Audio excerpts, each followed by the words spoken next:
Number 3. Expand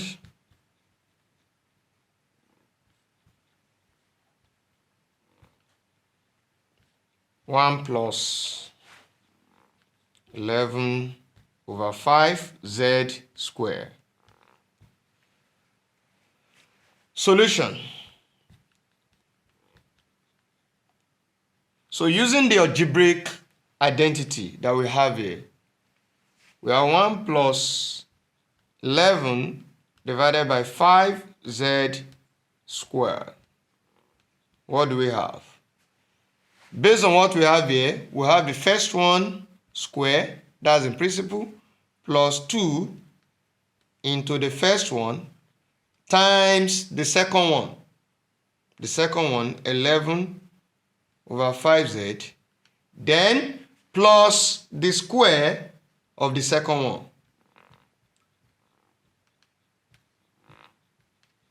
The first one square plus 2 of first one, then multiply by second one, then plus the last one, the second one square also. Now this will give us 1 square, that's 1 times 1, that is 1, plus, what do we have here? 2 times 1 times 11, that's 22. So divided by 5z, plus, what do we have?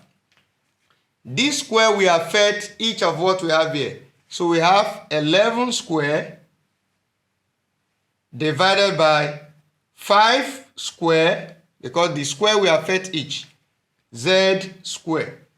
Now we have 1 plus what? 22 divided by 5z, then plus 1, that is 11 square, that is 11 times 11, and that's 121, divided by 5 square, that's 5 times 5, that's 25, z square. So that is the answer to the question.